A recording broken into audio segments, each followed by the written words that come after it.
sí. No, se ve perfecto, perfecto. Bien, Richard, pero bueno, primero buenas tardes, buenas tardes. Hay mucha gente que está esperando ya este conversatorio, hay mucha gente que se está uniendo y, y bueno, sacarle el mayor provecho posible en cuanto a esas interpretaciones del juego que usted está viendo del Mundial, ¿no?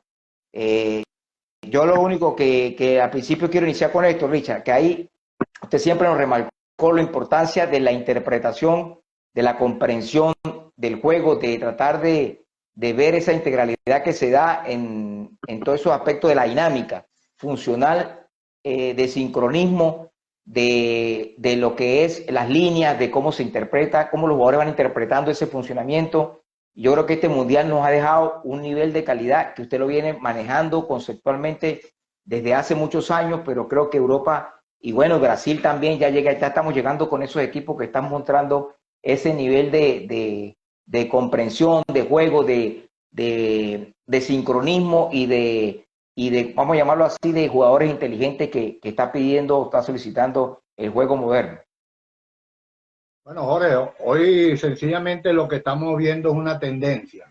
O sea, la tendencia del fútbol ha evolucionado a medida que avanza con el tiempo, con los escenarios que han cambiado. Hoy la mayoría de los escenarios, fundamentalmente los de alto nivel, tienen unas condiciones, unas características que someten al jugador a exigirse a jugar con un juego muy rápido, con una intensidad mayor, en donde los bloques que están desarrollando la mayoría de los equipos pues son bloques compactos, estrechos, en espacios reducidos, y esa situación ha creado un fútbol diferente, un fútbol con un escenario en donde hay una alta densidad.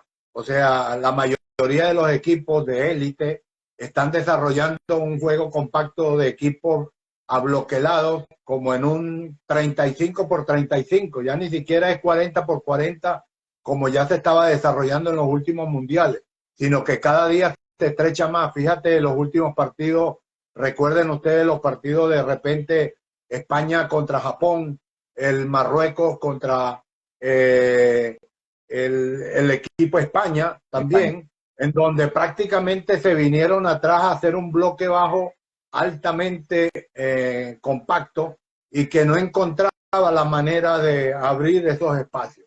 Entonces todo esto está generando, es una consecuencia natural, que el futbolista se va acostumbrando a jugar en espacios reducidos, en espacios que necesita reaccionar o actuar de una manera inteligente. O sea, la razón del jugador cognitivo o del jugador inteligente, porque la gente dice, pero bueno, si cognitivos somos todos, sí, es verdad, somos todos cognitivos, pero con la característica que está condicionando el juego, cada día el jugador lo hemos llevado a una exigencia mayor para responder en corto tiempo, efectivamente, y ante una oposición que somete el equipo contrario. Entonces, esas características es a lo que nosotros hemos evolucionado con aquello que hablábamos de las tareas situacionales, cognitivas, sinérgicas, que son prácticamente integradas. Y cuando uno habla de integración, es que cada acción ofensiva tiene un componente consecuente o reactivo defensivo. O sea, no todo aquel equipo que se está defendiendo lo hace con una característica de ser defensivos per se. No, lo hacen con la posibilidad de crear espacios a la espalda de las líneas defensivas rivales que lo atacan en una zona 3 en donde uno desarrolla o se coloca en forma compacta para trabajar defensivamente.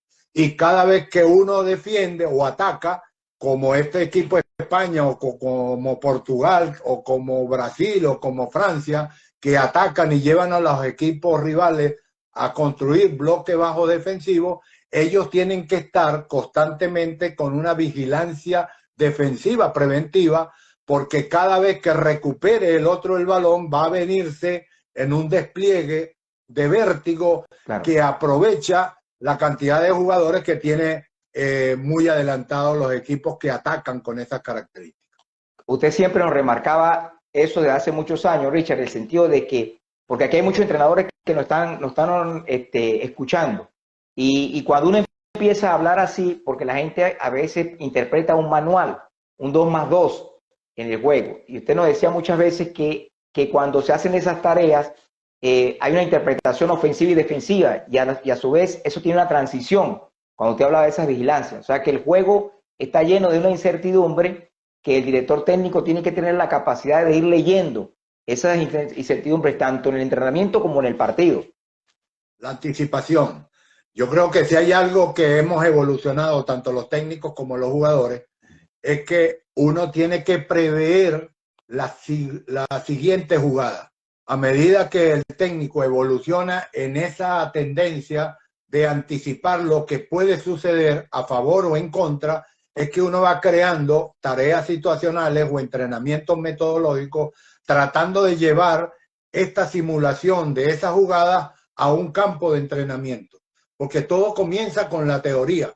O sea, la teoría la tiene uno que diseñar, evaluar, analizar, ver partidos, observar los errores, observar los aciertos, tratar de rescatar las cosas positivas que uno ve en un partido, tanto del rival como la parte propia, y después construir una serie de jugadas que simulen esos escenarios que uno vio en una determinada zona o en una determinada pasillo, sea central o sea lateral, o en la zona de creación o en la zona de generación definitoria de jugadas, o en la zona que se dice entre comillas de seguridad. Pero todo esto siempre se tiene que pensar, y por eso cuando tú hablas de ese pensamiento abstracto hacia adelante, como anticipando lo que puede suceder, es porque ya uno no ve, como antes lo veía, esas zonas de creación, seguridad o definición como zonas parceladas o observadas como desde un dron, solamente con las características propias que identificaba la zona de seguridad. Que hablaba uno de zona de seguridad pensando solamente en esquemas defensivos, y no es así. Todo ha evolucionado. Ahí, con la presión alta que te ejercen los equipos rivales, se ha convertido en el inicio de una salida ofensiva de los equipos. Porque en la medida que tú puedas desestabilizar esa presión alta que te ejercen los rivales en tu zona supuestamente de seguridad, y tú transgredes esa zona, colocas a tus jugadores en una posición ventajosa para aprovechar ahora la debilidad numérica que tiene el equipo rival, que no supo aprovechar esa presión alta.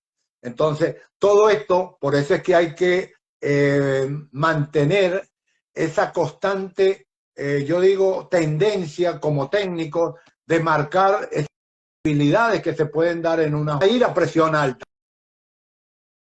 Pero tienes que entender que en la presión alta tú puedes fallar y que vas a quedar en una inferioridad numérica defensivamente hablando, y es ahí donde vienen algunos planes o patrones del juego que tienen que crear esas jugadas que se llaman consecuentes reactivas o imprevistos, que tienes que solucionar a lo mejor con una jugada inconsciente emergente, inconsciente competente. O sea, todas estas cosas muchas veces la gente prevé o cree que estos son pura teoría muy verborreica, con mucha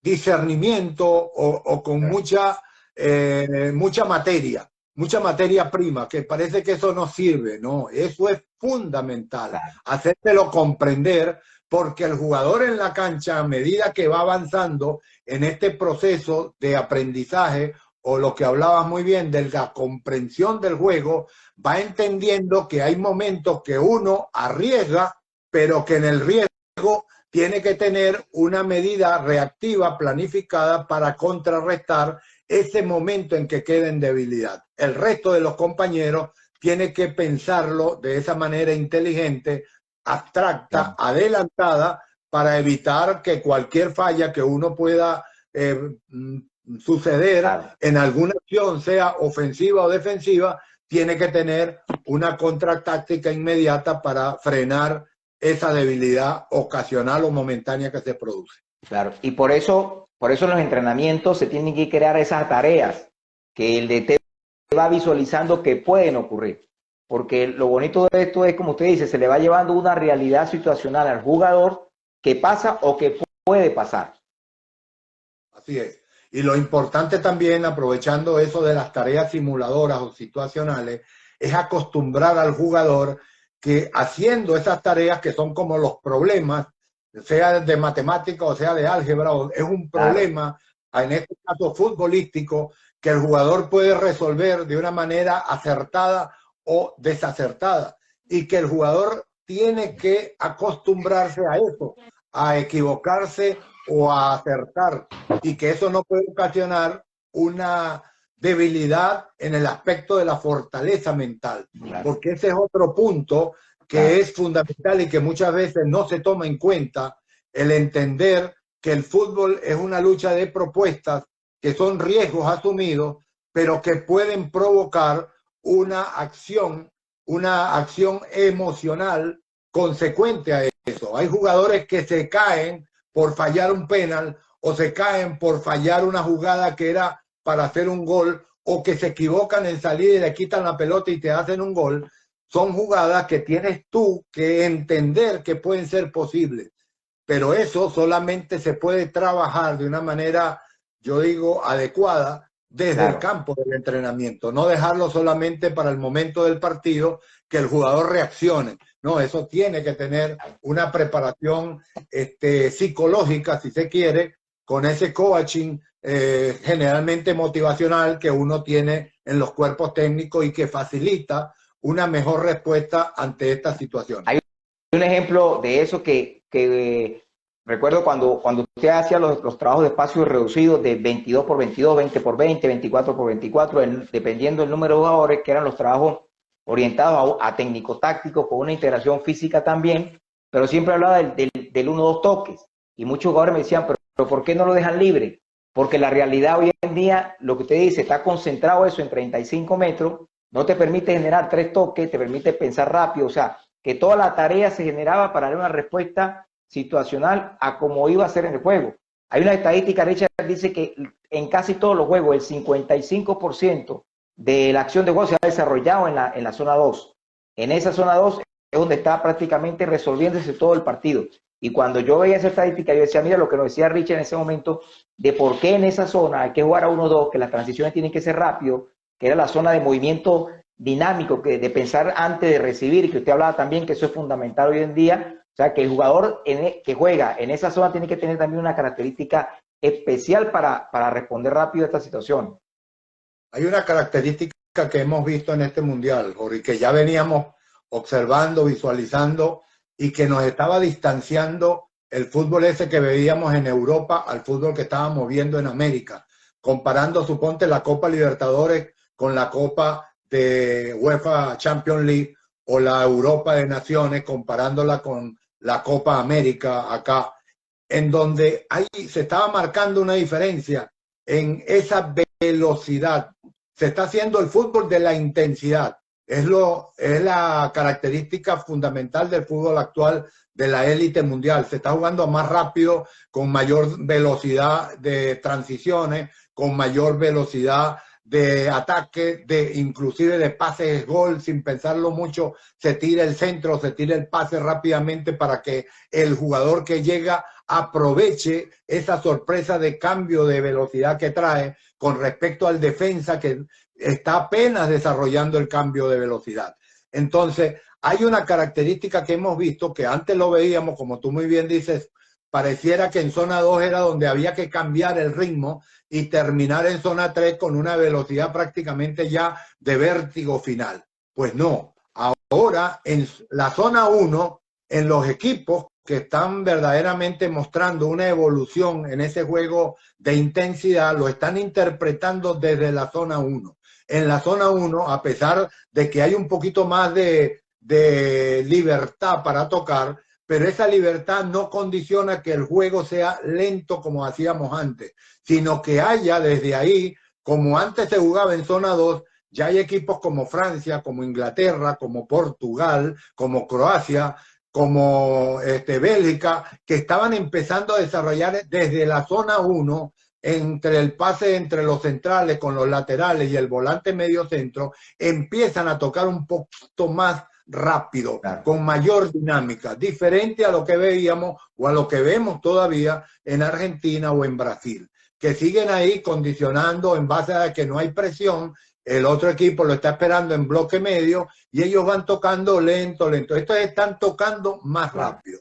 Eso condiciona que cuando llega la pelota a zona 2, la sintonía, la sinergia de toque aumenta, porque aumenta la presión. Ahí aumenta la presión porque hay mayor cantidad de jugadores rivales para tratar de bloquear a los jugadores volantes que se encuentran en esa zona del equipo que tiene el balón. Entonces, ese equipo que tiene el balón tiene que actuar con mayor anticipación de jugada, tiene que visualizar más rápido a los compañeros que tiene en ese bosque que está estructurado por el equipo rival y tiene que tocar con esa dinámica de 1 o 2 toques. Los que sorprenden en esa zona son más bien los que pueden girar y hacen cambio de ritmo conduciendo la pelota y buscando un espacio que se les propone en un momento determinado.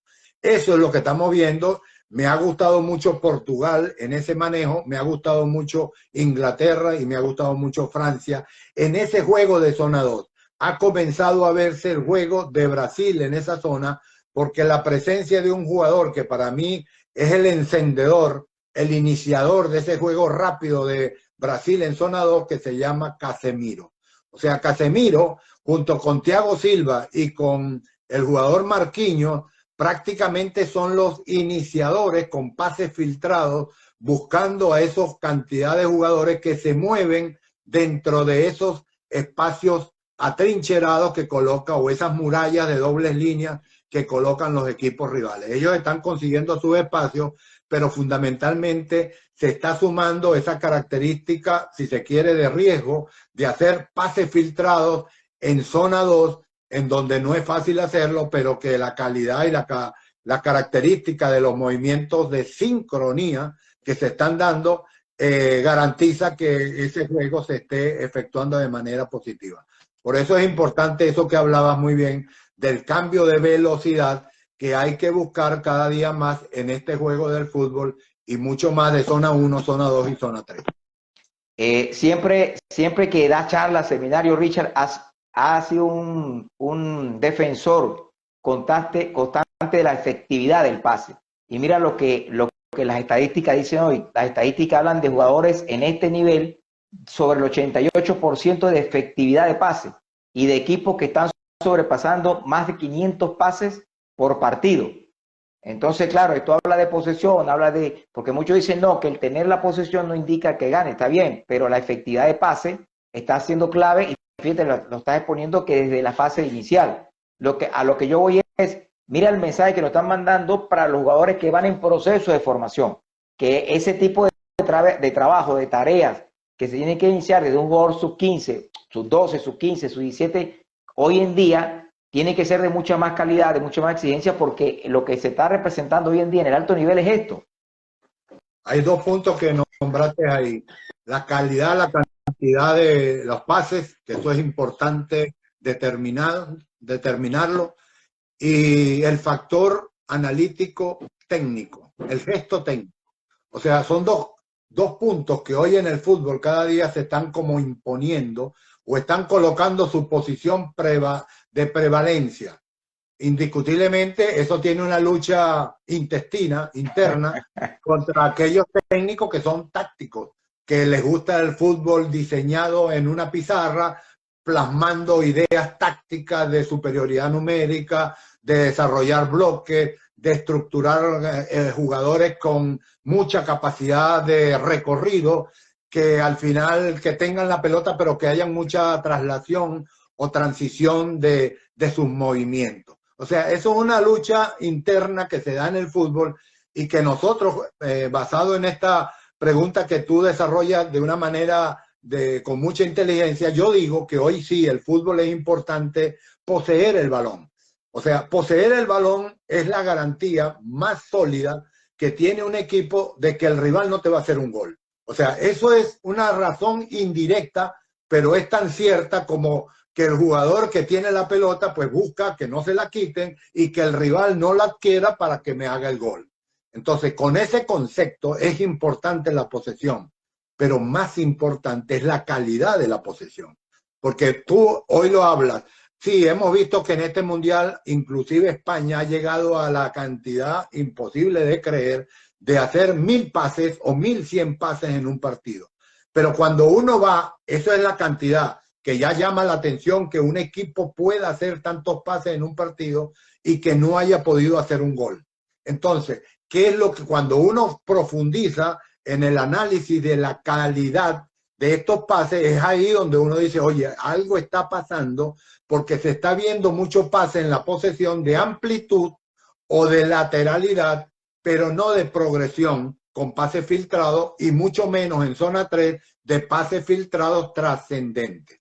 Entonces es ahí donde hay, sin perder el hábito de la posesión, pero darle el salto de calidad a la posesión con progresión, claro, con desequilibrio, con transgresión de líneas rivales. Entonces es ahí donde las características que se deben diseñar desde la formación para aquellos equipos que pretenden transferir una idea cultural de conseguir equipos ofensivos, que es la idea que todos queremos. Nosotros, ¿cómo queremos ser ganadores? Pues creando, generando jugadores, tratando de motivar jugadores que tengan esas características personales de ser ofensivos, de ser desequilibrantes, o en forma individual, o en forma sincronizada, o en forma colectiva por un trabajo que se da por esos movimientos que llamamos de triangulaciones móviles rotacionales. Entonces, cuando uno habla de eso, habla de que cada día, con esta tendencia que estamos viendo, porque vamos a ver partidos de aquí en adelante de una manera sorprendente, yo visualizo que van a haber partidos de un 4-2, de un 3-1, de 2-2, de que partidos en donde ambos pueden hacer goles, porque ya lo que está quedando, a excepción de Marruecos, todos los equipos, pero tiene una contundencia letal Marruecos, porque se sabe defender, pero hace goles cuando se desea o se genera su producción ofensiva, pero van a comenzar a aparecer esta cantidad de resultados en esta etapa, y eso va a ser raro, va a ser sorprendente. No es porque se haya debilitado la defensa, no, es que ha aumentado el nivel de cómo atacar de los equipos, y creo que eso va a ser una predisposición en este mundial y que quedará para el resto de los mortales como nosotros que seguimos el mundo de otra visión. Claro. Y estamos viendo hasta los porteros se están sumando a esa iniciativa de juego, también del pase. O sea que ya al portero lo están integrando en esa circulación de balón, desde la zona 1 como un tercer hombre más, para poder incorporar todas esas tareas que se quieren hacer. El arquero que vi con mayor nivel, al tipo Higuita, que nos mostró un salto de asombro para el mundo cuando aquel Higuita en un mundial comenzó a salir jugando y sufrió las consecuencias de ese atrevimiento también en el mismo mundial, como para no dejar la clase sin deuda, o sea, tanto lo bueno como lo malo que tiene esa capacidad de colocar un arquero ahí en esa posición, tiene riesgos por la propuesta. Entonces, el único que vi con mayor nivel de exigencia en ese sentido fue el jugador de Camerún, que por cierto no siguió jugando más, Onana creo que es el nombre de él, que tuvo problemas con el técnico parece y tuvo que salir. Entonces creo que evidentemente eso sigue evolucionando por ese camino. Claro. Hay una frase que usted siempre la remarca en los trabajos: es mejor aparecer que estar, porque fíjate ese partido de España-Marruecos, donde una línea de 4 con una línea de 5 adelante y el portero atrás, bueno, todo ese bloque defensivo muy bien trabajado que le costó. Y ahí donde yo veía el partido y decía, bueno, ahí tiene que aparecer, o sea, ahí tiene que llegar alguien y aparecer para ese último pase, porque el juego se hacía como muy predecible. En ese sentido, el de rotación, de circulación, muy bien, sí, pero como que Marruecos preparó ese último pase donde se podía aparecer ese jugador. Y yo decía, bueno, España tiene que crear una jugada que creo que la realizaron 2 veces, no sé si viste que que trataban de lanzar pases a la espalda de los centrales marroquíes, pero que esa jugada también que tú no las dabas, decía que es el momento donde hay que empezar a que los jugadores empiecen a interpretar los espacios, porque va a llegar un momento en que los equipos van a hacer dos líneas de 5 y van a estar ahí, y hay equipos que van a presentar ese formato. Entonces ahí creo que esa frase tuya y ese concepto de al aparecer, al estar, creo que es fundamental. Yo creo que en estos días escribí por el Twitter, fue ayer o hoy, cómo atacar un bloque bajo defensivo. ¿Te acuerdas que nosotros programamos una serie de entrenamientos para tratar de ver cómo ir a la búsqueda de conseguir esos espacios que están abloquelados en una defensa que, si está bien estructurado, es muy difícil? España lo vio, lo sufrió tanto que se tuvo que ir del Mundial porque no tuvo un plan efectivo. España intentó todo, pero no encontraba, no estaban fluidos, no estaban con esa dinámica que viene de un trabajo, yo digo, de mucho tiempo, en donde el jugador va entendiendo que si no es por esta forma, es por la otra. Entonces uno ve que la verdadera flaqueza, lo más permeable que tienen esos bloques estructurados en zonas bajas, si uno lo ve, vamos a ponerlo aquí, vamos a observarlo aquí en la... Vamos a ver aquí para tratar de hacerme explicar en este sentido. Ahí se ve bien, ahí se ve perfecto, perfecto. Sí. Entonces, supongamos que este es Marruecos, que está aquí abloquelado con esa línea de 4-5 que implementó prácticamente en ese partido, y uno en una posición. Esa estructura de Marruecos era el equipo que estaba España tratando de desequilibrar, y que prácticamente colocaba en su 4-3-3 a estos jugadores en esta posición. Entonces, esta era España tratando de vencer. Los rojos son España, los dos centrales. Aquí estaba Busquets, aquí estaban los laterales, tanto Jordi Alba como no recuerdo en este momento, los dos volantes interiores, tanto Pedri como Gavi, con los cambios que después se fueron dando, Ferran, el jugador Asensio y el jugador Olmo. Entonces, esa era la distribución. Entonces, ¿qué es lo que uno ve con mayor permeabilidad? Pues son los flancos, son los pasillos laterales, donde se puede lograr, si uno lo estructura de esta manera, en donde se puede ver que hay más espacios para desarrollar transgresión o desequilibrio. O era 1 contra 1, tratando de que estos jugadores quedaran en el 1 contra 1, para tratar de que alguno de ellos lo hiciera. No lo lograron de una manera efectiva. O tratar de sumar jugadores que vinieran al combate de aquí, de vencer a esta zona, con jugadores haciendo un juego de sincronismo, de juego de toque de pase, y tratar de traspasar por aquí para llegar a la zona del pase gol. La otra son opciones que ya hemos visto, es el pase contralateral, cuando un equipo plasmado en esa forma, y de repente están cerrados, y desde aquí cualquiera de estos dos que tiene una posición con balón, aprovechar el movimiento de estos jugadores para transgredir al otro lado con un pase contralateral.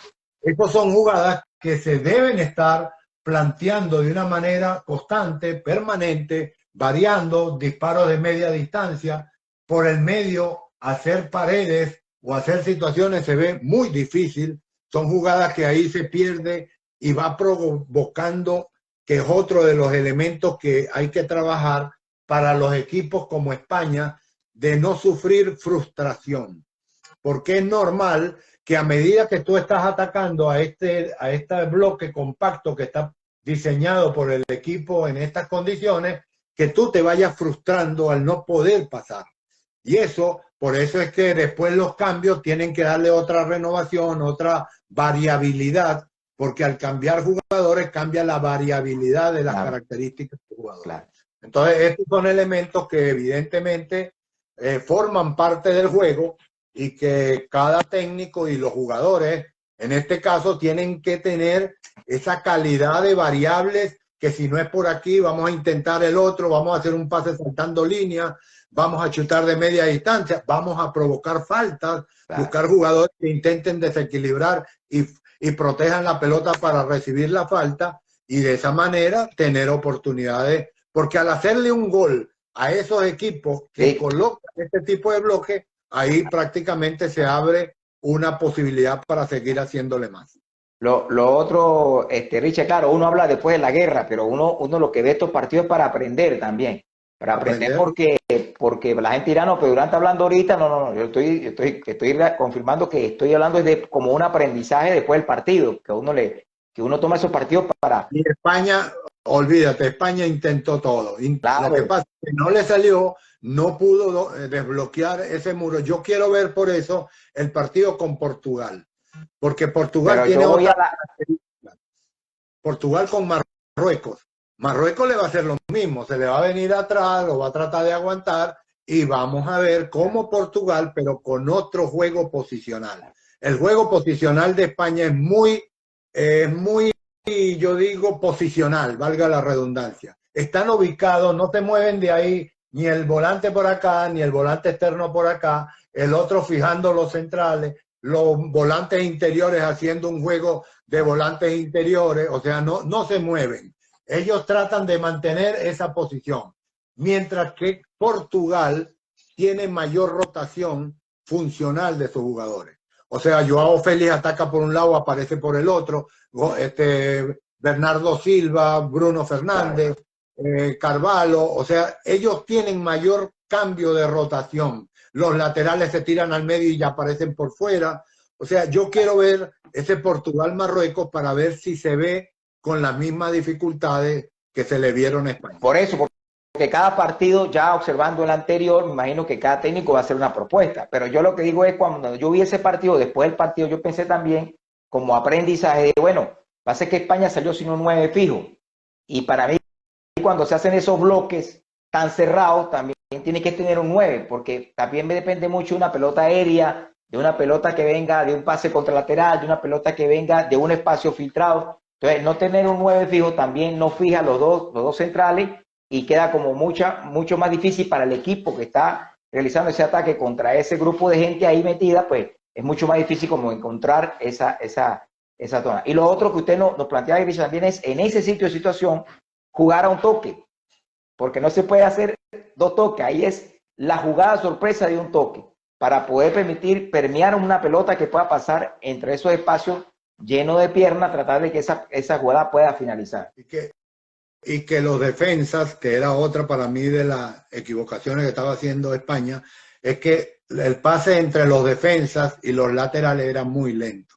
O sea, ellos tocaban 2, 3 veces la pelota a cada jugador, 2, 3 veces como pensando por dónde entro y eso crea una frustración porque pareciera y es que no pueden conseguir una forma de iniciar jugada. Y la mejor manera de que los defensas y los laterales comiencen a crear jugadas es haciendo un pase con mayor dinámica de gesto y de tensión de la pelota. Entonces yo creo que una de las condiciones que favorecía que la estructura de Marruecos no tuviera ningún desliz era que le estaban tocando desde atrás muy lento y ellos hacían el movimiento basculante, defensivamente hablando, con mucha sintonía en distancia y en apoyo. Entonces eso había que tocar más rápido para crear un rango de movimiento hasta que alguno quedara en una fase de desajuste y por ahí meter un pase filtrado. Claro. Entonces creo que esas son condiciones que uno tiene que aprender como técnico, donde crear como esos pequeños comienzos para crear desniveles en el equipo rival que está bien estructurado. Y lo otro, el pase saltando línea. O sea, yo no veía pases contralaterales, yo no veía ninguna intención de rupturas ofensivas para crear espacio y crear otra jugada, porque tú al generar ese movimiento, el jugador se cierra y aparece otro espacio que lo debe aprovechar otro compañero o otro jugador, y así se van creando estas situaciones límites defensivamente hablando para el equipo rival.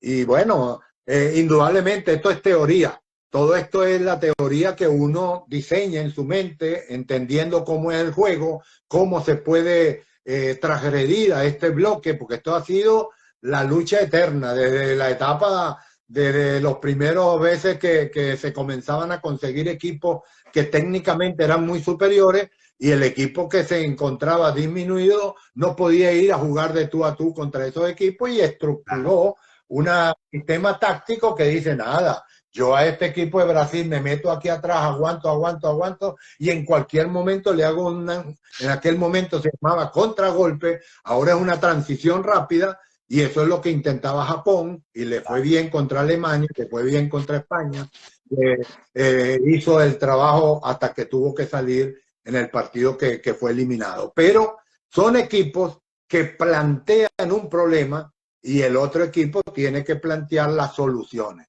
Entonces ahí es donde tenemos que aprender cómo buscar soluciones. No, y que cada partido de esto que estamos hablando acá, lo estamos hablando en función de un aprendizaje que queda para todos los que queremos analizar el juego. No verlo como un fanático como tal, sino es analizarlo porque eso va a generar aprendizaje para todos. O sea, no es decir que un equipo se equivocó o no se equivocó, sino es aprendizaje porque el fútbol nos da esa característica también académica de ver situaciones para aprender. Es que uno la visión que tiene es de técnico, no es de fanático Claro, ni de analista periodista. claro, El analista periodista está pendiente de cuántos goles estadísticamente, cómo es la cosa. Eso está muy bien, eso vale, sirve. Todo estadísticamente le da a uno una evolución en los aspectos que está creciendo o que no está creciendo. Pero el análisis técnico, táctico, visualizado por los técnicos es diferente porque uno busca cuáles son las situaciones que se están desarrollando en el juego con conceptos de juego, no con actitudes de simplemente análisis por resultado. Porque yo veo muchas veces los análisis de acuerdo al resultado. ¿Se ganó 3-0? No, sí, jugaron muy bien. No siempre es así. No el que gana 3-0 jugó mejor. No, eso hay cosas que suceden en el partido que le dan una característica especial al partido. O sea, lo único que dice el 3-0 que el que ganó por 3-0, pero no porque ganó jugó mejor o algo. Eso hay que profundizar. Pasa que el que pierde juega mejor. Así es, tan sencillo como... Así es. Richard, hay una cosa también que siempre le hablábamos, ¿no? Que lo veíamos mucho, inclusive en la Vinotinto, esa del 2001 al 2007, cuando tú lo remarcabas, que veíamos un equipo donde decidir quién era el mejor, por ejemplo, terminar un partido y decir quién era el mejor del partido era difícil, porque todos interpretaban una acción conjunta extraordinaria, era como una orquesta, pues. Entonces a veces uno ve equipos con esa, veo a Francia, veo a Brasil, que termina el partido y dice, bueno, hay jugadores top, Neymar, que es en Brasil, por ejemplo, pero hay jugadores importantes como el caso de Casemiro, lo que está haciendo, o Francia, el caso de Mbappé, que es el goleador, que todas las miradas van hacia él, de la publicidad, de la mercadotecnia, pero Griezmann lo que está haciendo en el funcionamiento de relaciones. Entonces, yo siempre que veo esos tipos de jugadores que nadie los está, porque no los comentan, o sea, eso no los comentan en la televisión, uno los ve en esas relaciones que crean que son súper importantes, ¿cómo lo ha visto? No, esa es la visión que normalmente tienen los técnicos. O sea, el analista o el fanático pregunta quién fue el que hizo el gol y quién fue el que tiró el penal y falló. Eso es lo normal y eso, bueno, se entiende porque eso es fútbol. Eso forma parte del fútbol. Pero el técnico mira otras cosas, mira profundidades. Mira, se tira adentro del agua, no mira el iceberg, la punta de afuera, sino que busca abajo qué fue lo que sucedió, de dónde comenzó la jugada desequilibrante, qué jugador hizo en algún momento determinado una acción que provocó otra y que terminó en otra. O sea, toda esa coordinación es lo que uno habla de la sinergia del gol, cómo fue desarrollado el gol. Entonces, indudablemente que hay jugadores que son iniciadores, hay jugadores que son conectores, hay jugadores que son pasadores y hay jugadores que son goleadores. Entonces, cada uno tiene una característica funcional que son fundamentales y esenciales. Al final, el que hace el gol es el más importante posiblemente, pero los otros, si no existieran, el del gol no lo hace. el del gol no le llega la pelota ahí donde le llegó con esa característica de juego que se presentó. Entonces sí, indudablemente suponte, es muy fácil ver que Mbappé es el jugador más desequilibrante que tiene Francia, porque cada vez que agarra la pelota crea una acción que provoca una captación, una atención tanto del fanático como del rival, como de los propios, como del mundo, porque dice, oye, este la agarró y algo raro hace, algo diferente hace que provoca una acción, pero para que le llegue a Mbappé en esa posición, tiene que haber una coordinación con otro jugador que de repente lo vio solo en una posición como él hace de sincronismo. Para mí es el mejor sincronizador que hay en forma de receptor de pases, para hacernos entender con el común. El receptor de pase filtrado, el receptor del pase gol, el receptor, él hace un movimiento Mbappé de demarcación previo con el jugador que lo está marcando y después hace un arranque que te deja en una posición de minusvalía, mucho más cuando hay que hacer un recorrido de 10 metros. En 10 metros Mbappé te saca 2 pasos y 2 pasos es 2 goles. Entonces, mortal. En ese sentido, es Griezmann, es Rabiot, es jugadores de esas características que lo observan, es ahora hasta Dembélé. Fíjense que Dembélé está haciendo una jugada, hace una diagonal, no se va por la raya buscando el centro natural que hace el volante exterior o el carrilero, como hacen algunos. A mí me gusta más, en este caso, como hacen ellos, que son aleros, que de repente se tiran una diagonal conduciendo el balón hacia las zonas interiores y aparece como una pinza cerrada, cerrando también en Mbappé, buscando en el punto penal ese pase. No aparece como antes aparecía detrás del lateral, sino que viene buscándolo en ese punto intermedio. Recuerden los 2 goles que hizo Países Bajos frente al equipo que eliminó, no recuerdo ahorita a quién fue que eliminó, Japón, no sé si fue a ellos, que eliminó con 2 pases de Dumfries, claro, siempre tanto a Memphis Depay. Entonces son jugadas que el jugador tira y hace el pase hacia atrás en una posición en donde el otro extremo se cierra a una zona intermedia. Entonces son jugadas que van variando, que van descubriendo y que muchas veces se trabaja de una manera adecuada para acostumbrar a varios planes de llegada. No es que una sola vez van a estar llegando aquí, llegan en el segundo palo, llega en esa posición media, pero la idea es la cantidad de variables que se están dando y presentando para que el jugador, ellos son los ejecutores, son los protagonistas. Uno lo que le da son simples chispazos, tips, para que ellos despierten esas neuronas futbolísticas que tienen y que se les hace fácil cuando tienen el talento que tienen estos jugadores. Claro. Ahí hablando de Holanda, observamos una característica que trata de limitar a esos conectores. Fíjate que en la salida están fijando los posibles conectores, pero es una como marca personal. De Jong van con uno, el otro va con lo fijan y tratan de impedir ese funcionamiento del otro equipo. Eso es algo que también es importante observarlo porque muchas veces uno en esas tareas fijando jugadores, pues también limita.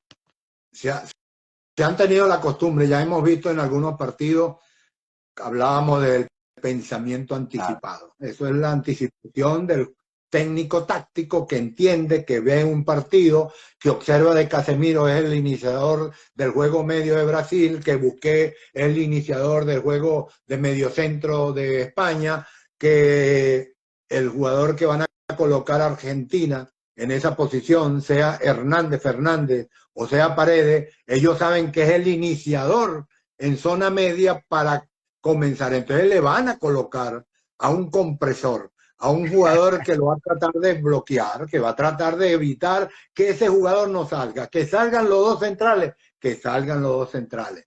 Y si uno de los 2 centrales es más efectivo que el otro, pues el otro delantero se le va a ir a fijar marcar a ese central que tiene mejor pie para salir y dejan al jugador que tenga, según la visión del técnico, menor disposición de salida. Y así se va a ver en el medio campo cómo se van a ver esas estructuras también. Como ese equipo juega 3-4-3, van a haber dos jugadores que van a fijar también a los dos volantes interiores de Argentina y van a fijar a Messi y al central de Argentina. Esos cuatro jugadores por zona media van a estar constantemente con una marca personal cuando Argentina toma la pelota y empieza a salir a atacar a Argentina.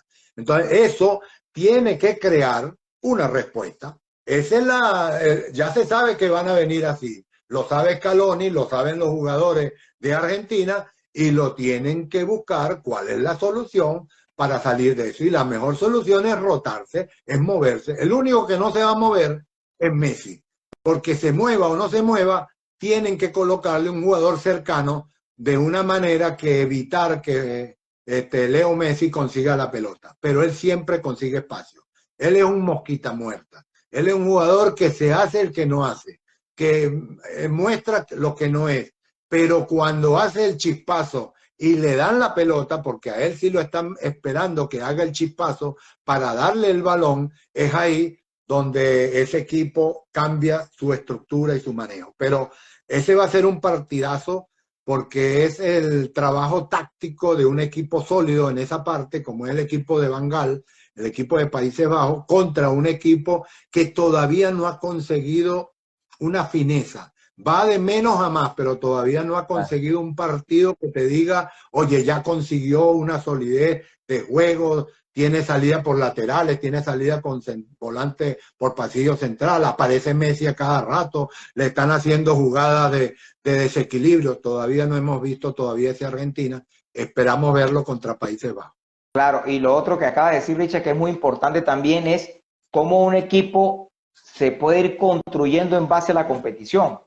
Lo que le está pasando a Argentina. O sea, que descubrieron a Enzo Fernández, después están descubriendo al otro. O sea, que para eso también creo que es interesante porque no hace descifrable a un equipo. Y el jugador va tomando como un nivel de competición también emocional porque están encontrando esas situaciones del equipo que, bueno, que fíjate que tenían 36 partidos, no sé, 36, 40 partidos sin perder, y ahorita en el Mundial se hicieron los cambios, naturalmente, que eso también es importante resaltar. Los resultados, los momentos. Eso es una palabra que caracteriza cualquier equipo que es campeón, cualquier equipo que logra conseguir una campaña admirable de ganar, de perder, pero de ganar para ser campeón. Es que consigue los momentos del teamwork. O sea, los teamwork muchas veces no es el que planifica el técnico que ha visto, que ha analizado, que ha estudiado durante un tiempo, sino que a medida que comienzan los partidos, a medida que comienzan a crearse las situaciones reales, porque uno trabaja sobre situaciones ficticias, sobre situaciones elaboradas, simuladas, pero no es la situación real. No es igual el partido de los 90 minutos de un mundial a toda la cantidad de entrenamiento que haya hecho ese equipo o que haya hecho cualquier equipo en un previo a un mundial. Y lo otro, que ahí se vuelve a reconfirmar que los campeonatos o los equipos grandes no son 11 jugadores. No son 11 jugadores. Claro. Los equipos grandes, y mucho más en este tipo de competencia tan difícil, tan similar, tan de pequeños micro detalles, porque ya no son como hablábamos antes, no. El fútbol se diferencia en detalles. No, eso era antes del VAR. Ahora con el VAR es micro detalle, como le pasó a España con Japón. Por un micro detalle, chao España. Entonces, en ese sentido, yo sigo insistiendo que en las condiciones de capacidad que tiene que ejercer cada jugador en la cancha se va desarrollando por sociedades, hasta que llega un momento que hay sociedades que son efectivas y tienen su momento. Y eso es lo que le está pasando a Argentina. Argentina comenzó con una idea de Scaloni previo al Mundial que ya la tenía desarrollada con ese espaldar de 36 o 33 partidos invictos. Dijo, no, este es el mejor equipo que me va a garantizar a mí llegar a ser campeón con Argentina. Y comenzó contra Arabia. Y Arabia lo estaba esperando para decirle, no, yo voy a jugarte así, lo presionó, le quitó espacio, lo presionó con, esa es otra de las características que me gustó de esa Arabia, de que presionaba colectivamente en forma longitudinal hacia adelante cuando iban a hacer el pressing hacia adelante, me pareció fabuloso, porque Argentina no encontraba espacio posible para poder, y querían jugar a uno, dos toques, a dos toques, tres toques, peor todavía. Entonces, Argentina sufrió esa lección en la primera clase del Mundial. Y fue dura para ellos, fue dura para un país, fue dura para la historia de Argentina, pero fue lo mejor que le pudo haber pasado. Porque a raíz de ahí fue que comenzó Scaloni a decir, no voy a hacer algunos cambios porque vi lento a este, no vi al otro con la diligencia efectiva mental de anticipar, y empezó a meter a un Enzo Fernández que no lo tenían en primera línea, un jugador que llegó de segunda, en la segunda oleada, como Thiago Almada, como McAllister, y metió de todos jugadores que le dieron unos 2 escalones más en la dinámica del pase, que es lo que yo veo que ganaron con esos 2 jugadores, que los jugadores ya no piensan con el balón, sino antes de recibir ya comienzan a tocar, y la entrada de Julián Álvarez fue otro que le dio una dimensión mayor a la dinámica de juego, porque Argentina estaba jugando con una dinámica de 36 equipos, de 36 victorias vencidas, una dinámica que el equipo decía, no, así hemos sido 36 veces invictos. Y en este mundial, con esa dinámica no se gana. Hay que darle otra dinámica al fútbol. Y creo que, bueno, el verdadero juez de Argentina va a ser Países Bajos. Para mí es el primer equipo que enfrenta con la personalidad de decir, yo vine a ser campeón también aquí a Qatar 2022. Para mí ese va a ser la primera prueba real del momento de Argentina. Entonces, si el momento de Argentina que crece, y los argentinos cuando crecen, verdaderamente que crecen, que eso es una gran virtud que tiene el argentino como país o como selección, que se la creen y se la creen para arriba, en grande, y empiezan a hacer jugadas que tú te quedas sorprendido que no las podían hacer en los primeros compromisos.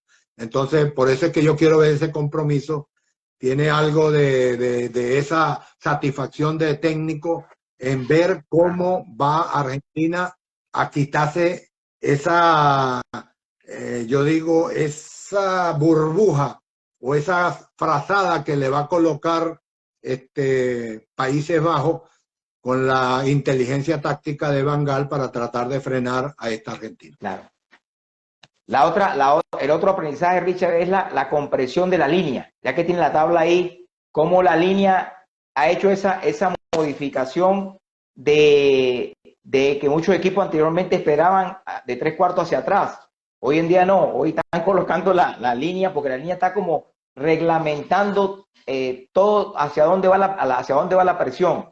Entonces, qué importante es que nos dé una orientación en cuanto a ese funcionamiento tan clave que es el saber trabajar esa línea, porque hay que anticipar, hay que saber cuándo romper, hay que saber cuándo hacer los movimientos, porque no es una línea estática, es una línea que le genera toda la dinámica al equipo al cual se va a enfrentar. Lo vimos con Arabia, lo hemos visto, bueno, con todos, con casi todos los equipos, donde posicionan la línea para generar mayor nivel de presión, que me parece espectacular. Déjame preparar 2 sistemas.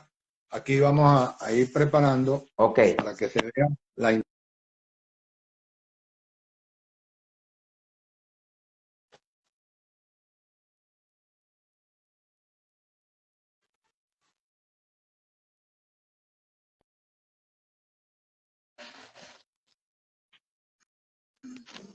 ahí ya.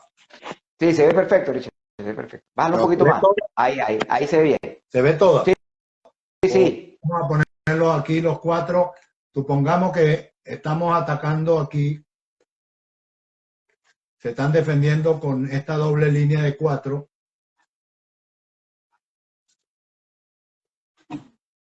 Y lo está atacando con este equipo parado en estas posiciones.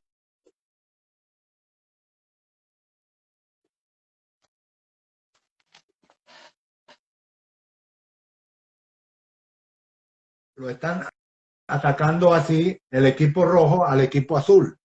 Y entonces cuando un equipo está siendo atacado en este sentido y la va a tocar uno de los jugadores contrarios, puede haber la compresión de estos jugadores que vienen de atrás hacia adelante. O sea, cuando este jugador recupera el balón, que tiende al equipo rojo a defenderse, a buscar cómo defenderse rápidamente y busca el bloque defensivo para reorganizarse, este jugador presiona a este jugador y de esa manera le quita el espacio, lo comprime y hace corto en este momento al equipo que estaba atacando.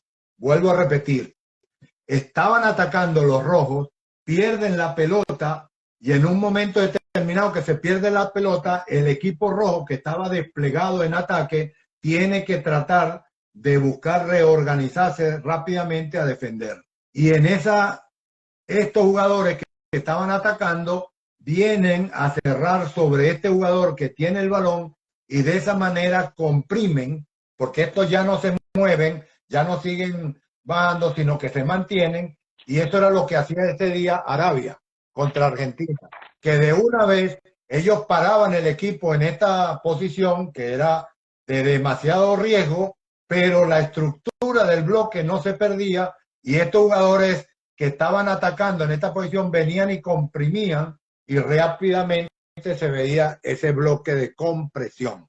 La compresión, se dice, es cuando los delanteros se acercan a la estructura defensiva que está limitada en una zona y que de esta manera se vuelve a recuperar un bloque que está abierto y con la venida de estos jugadores se vuelve a comprimir.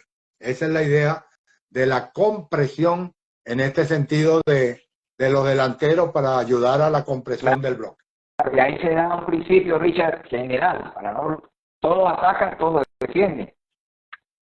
Sí, o sea, ya hoy cada día eso es un concepto que se reafirma cada día más porque no es suficiente con tener buenos jugadores que solamente están diseñados para jugar bien hacia adelante, sino que forman parte de un equipo que estructura líneas, que estructura bloques, que estructura planes tácticos para recuperar el balón.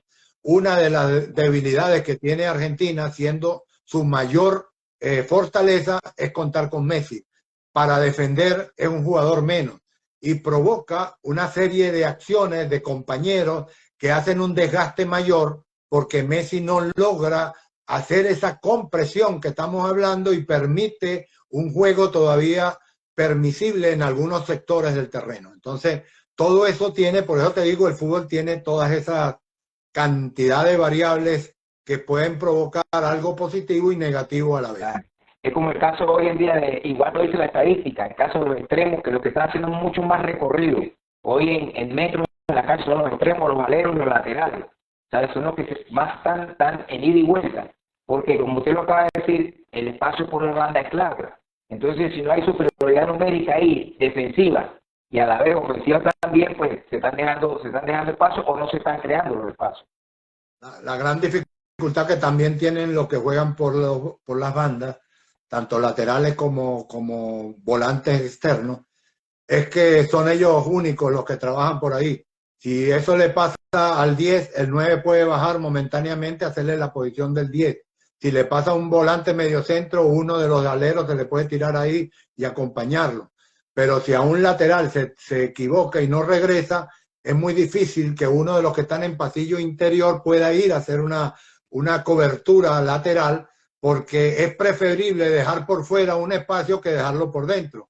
Entonces, por eso es que el recorrido y la exigencia de los laterales y de los volantes externos, cuando juegan mucho más como carrileros, pues sencillamente es de mucho recorrido. Claro. Y lo otro, Richard, es como uno observa en equipo la utilización bien del defender, porque no es no quedarse en la posición lejana de la pelota a defender, sino que ahora están comprimiendo también los más lejanos, se están acercando para tratar de tener un bloque de 10 jugadores, si quiere lo explica ahí, para tratar de tener 10 jugadores en un solo lado de costado para hacer mucho más efectiva la presión. No, y se está viendo esto también. Te voy a poner esto que Ya ahí se ve. cuando hablas de bloques laterales, hay jugadores que de repente está la jugada por este lado. Vamos a poner que este jugador están haciendo este juego, tienen los azules del balón. El jugador se abre en esta posición, y aquí, y aquí, y en esta posición. Supongamos que estamos así, atacando el azul, tiene la pelota, supongamos que la tiene aquí este jugador. El equipo rojo, que normalmente se para ahora está haciendo esto, está tratando de venir lo más bloque lateral posible. Prácticamente llegan a un bloque que en la mitad de la cancha tienen programado todo, y dejan este espacio como para que porque esto lo están presionando rápidamente, no van a tener el espacio tan rápido de hacer el cambio de frente, pero si lo llegan a hacer, permite una traslación mucho más alejada, pero probable, de poder llegar otra vez a la ubicación de su sistema táctico. Entonces, colocan ese rango de bloque lateral, véanlo en algunos equipos, prácticamente están colocados en la mitad hacia acá para crearle espacios reducidos de salida de toque corto. Claro. Y entonces los están obligando a salir con pases largos, que hay ahí una posibilidad de cortar o recuperar el balón. Y que esa transición en organización defensiva se está haciendo con una calidad extraordinaria, Richard, porque no es ponerse o ubicarse en el espacio por ponerse, no, ya lo hacen con un sincronismo también defensivo. O sea, va uno, el otro ya está cubriendo la espalda, el otro, y sabe el último que está llegando, sabe a qué posición llegar. O sea, eso es otra cosa que se está viendo muy bien trabajada en estos equipos que estamos observando en el Mundial. Lo que estamos viendo es que con lo que llamamos la sincronía o sincronismo, los jugadores que están hacia adelante están entendiendo que tienen que salir antes, comenzando ya a adquirir una velocidad, para que cuando llegue la pelota a sus pies o en su zona de acción, ya está en un desplazamiento de alta velocidad y el subsiguiente jugador está más adelantado con la misma velocidad. Entonces, el juego pareciera que es con una dinámica de vértigo. O sea, no se puede detener cuando sale una transición rápida de despliegue ofensivo. Mira, Richard, siempre lo he considerado un adelantado de todo esto, ¿no? Y cada vez que yo veo los partidos, yo le digo aquí a Joe y le digo a Gravel David, cuando veo a Gravel David, mi hijo, le digo que Richard está disfrutando del Mundial porque está viendo un juego el cual llena a ese Richard Páez, que es el juego de interpretación, de unos toques, de salida, porque se está observando eso, pues. Ya se está dejando de ver mucho menos esquema defensivo, pero se está observando con equipos de mucha libertad de juego y también un talento extraordinario que estamos observando. Hay una de las cosas que me dio mucha satisfacción, que uno de mis jugadores de aquella época en Minero me llamó en uno de los partidos cuando vio un gol de pase contralateral. Entonces él dijo: profe, usted me va a perdonar, pero yo creía que usted estaba loco. Pero cuando yo veo ahora, que lo veo a cada rato ese juego y esa acción, cómo me llena de satisfacción haber escuchado eso por primera vez en mi vida de usted, profe, un técnico venezolano. Ahora lo están haciendo por allá, ya yo hice eso. Claro, No, claro. Cosas que hemos visto que verdaderamente nos llena de satisfacción, porque eso es la evolución que todos hemos tenido. Esto se ha aprendido de tanta observación, de tanto ver jugadas y jugadas. Lo que pasa es que trabajar con usted lo llena uno de muchas ideas buenas, pero también de confusiones para el otro, digo yo, para cuando uno, ¿por qué? Porque estas cosas hace 15 años que usted nos las hablaba, hace 20 años nos hablaba ya del pase filtrado, nos hablaba de los giros, nos hablaba del mirar antes de recibir, nos hablaba de ese pase contralateral, nos hablaba del fútbol táctico, 1, 2 toques, nos hablaba del zigzag, nos hablaba de los espacios, del aparecer constantemente. Claro, nos hablaba del fútbol 7, del fútbol 9, del fútbol 5, nos hablaba de los festivales, o sea, la interpretación de la idea de fútbol que usted tenía de juego siempre fue muy adelantada a todo esto que estamos viendo. Entonces, cuando yo me pongo a observar todas estas cosas y yo me pongo a hablar con gente y digo, no, pero que esto, que lo otro, dice, profe, pero ¿por qué esto? Entonces yo le digo, no, pero que hay que verlo conceptualmente, porque así fue como usted nos enseñó a verlo conceptualmente. Y creo que eso ha sido una de las grandes riquezas de aprendizaje que hemos tenido a su lado, de verlo el fútbol así, no verlo de la manera del ataque-defensa solamente, sino verlo como es un funcionamiento que va con una estructura bien determinada por parte y que todo eso tiene un trabajo. Hay una cosa que también es fundamental y que evidentemente eso habla mucho de lo que hablábamos de los momentos, es la escogencia de los jugadores. Los jugadores que se colocan en un terreno de juego tienen que tener un perfil funcional, porque ese perfil funcional es el que va a caracterizar su nivel de acción, su calidad de acción, su cualidad. Porque es diferente unir a dos mediocentros en una misma línea jugando de doble número 5, Claro. a colocar un 5 y un 8, o a colocar un 5 y un 10, o a colocar dos 8, Claro. o colocar un 8 y un 10. O sea, todas esas cosas generan consecuencias. Por eso es que los técnicos son diferentes. Ver a Joao Félix en Portugal al Joao Félix de Atlético Madrid. Ver al Griezmann de Atlético Madrid al Griezmann de acá de Portugal. Claro. Ver a Arnold Trent Alexander de lateral derecho en el Liverpool a verlo aquí en Inglaterra, que no ha podido jugar grande tiempo. O sea, todas esas cosas varían de acuerdo a los mensajes que los técnicos desarrollamos a los jugadores y los jugadores con su perfil de características. Y lo que usted dice es muy cierto, Richard, que un equipo se construye en base a los perfiles, porque usted puede llegar a un equipo y puede llegar con jugadores ya que están en el equipo, pero a lo mejor tiene dos centrales con la misma característica, tiene dos laterales que a lo mejor a usted le gusta que salgan los laterales, no tiene laterales de salida, que técnicamente no corresponde con eso, o le gusta jugar con un 10 y no tiene un 10. Entonces, yo creo que esa construcción de equipo, porque muchos equipos lo construyen no gente ligada al fútbol, lo construyen, son gente que están como directivos, bueno, dice, vamos a traer a este por el nombre, vamos a traer al otro, pero no lo traen por el funcionamiento que quiere ese técnico o que quiere el equipo, o por la identidad que tenga un equipo. Entonces, ese es un buen mensaje porque uno siempre va con eso. La diferencia del análisis del analista, del periodista, del directivo, no sé, el que ve el fútbol de una manera resultadista, de acuerdo a los números que tiene, cuántos minutos ha jugado, cuántos kilómetros recorrió en la cancha, cuántos pases efectivos tiene. Todo eso es valioso, pero hay que profundizar en esos datos. Y es ahí cuando uno profundiza que consigue el perfil funcional de cada jugador. Y para conseguir detectar el perfil funcional de cada jugador, qué es lo que te puede dar y qué es lo que no te puede dar, ahí es donde uno va creando equipos, lo va configurando de tal manera. Por eso los equipos de determinados entrenadores juegan siempre muy parecidos. El equipo de Richard Páez juega tan parecido, Deportivo Cuenca, al Estudiante de Mérida, a la Selección de Venezuela, a Millonarios de Colombia, porque tienen un concepto de técnico que tiene una visión conceptual con esas características. El equipo de Cholo Simeone se parece en donde vaya. El equipo de Klopp se parece donde vaya. Guardiola, donde juegue, va a tener un parecido en sus equipos porque esas son las características.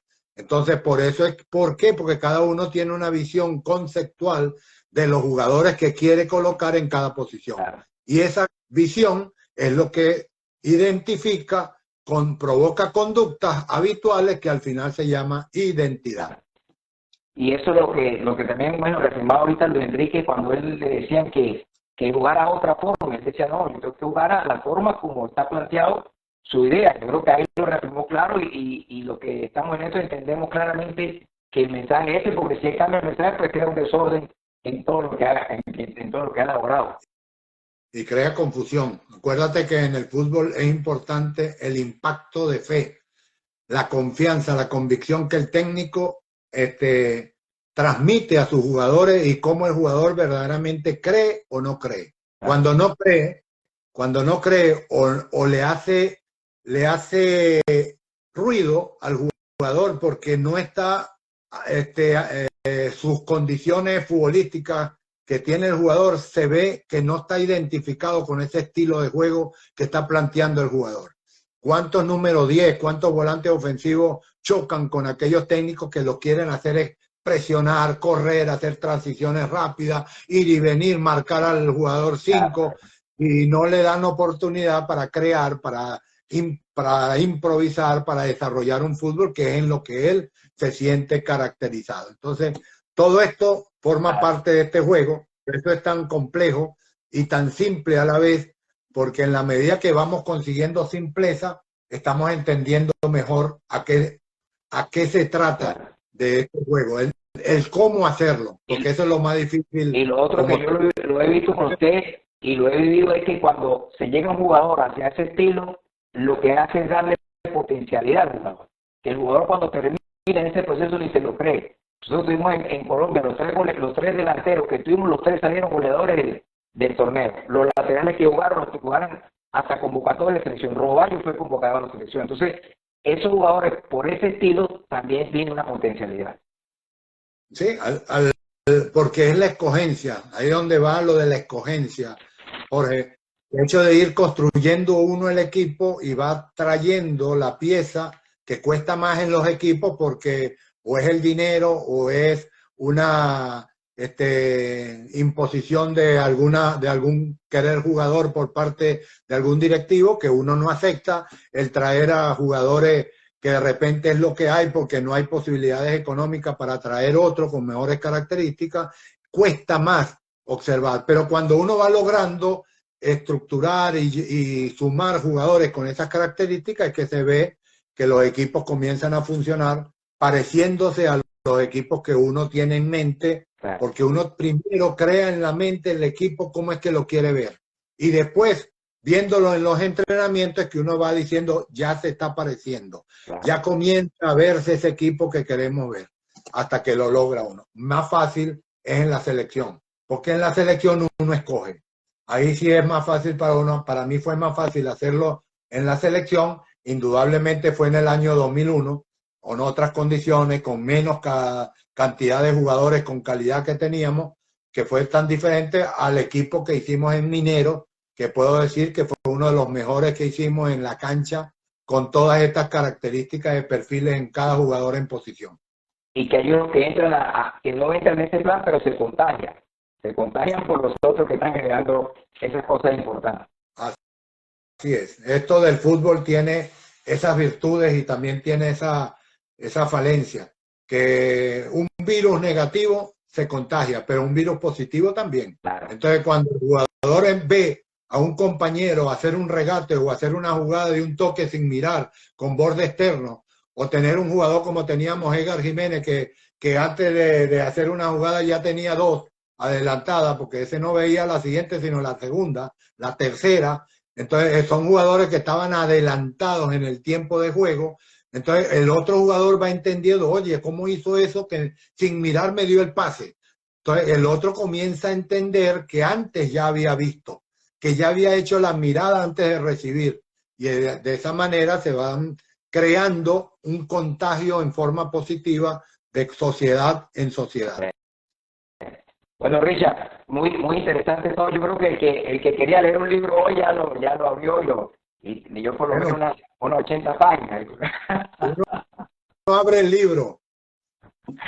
Está en el lector saber lo que quiere leer, desechar lo que no le gusta y continuar en este camino que es tan bonito. Mira, está Héctor Castillo, está también Giovanni Velázquez, bueno, se han unido un poco gente que van entrando ahí. Héctor Castillo te saluda. Gracias, Exxon, por tanta calidad que lo estuvimos a olvidar.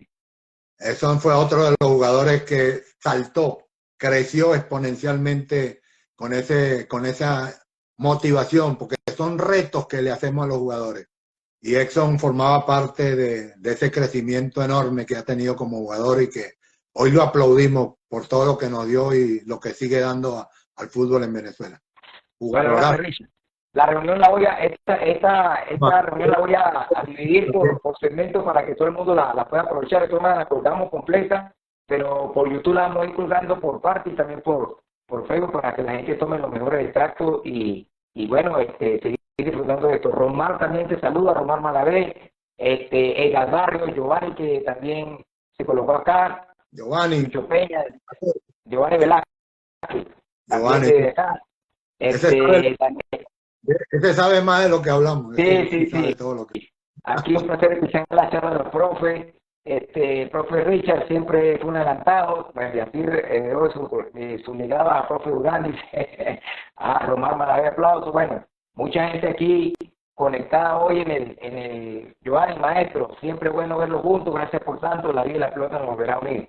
Yo mediante, Giovanni. Bueno, así... En República Dominicana, Giovanni Velázquez. Ganó Copa, ganó todo.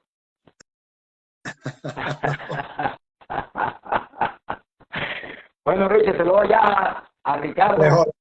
Saludos a Jody y a los muchachos, a Gabo y a Sofía. Muy buena, aunque hay que sacarle todo ese fútbol allá porque no puede estar ahí sin generar. Estoy atado como un tigre enjaulado. Tanta idea no puede estar ahí.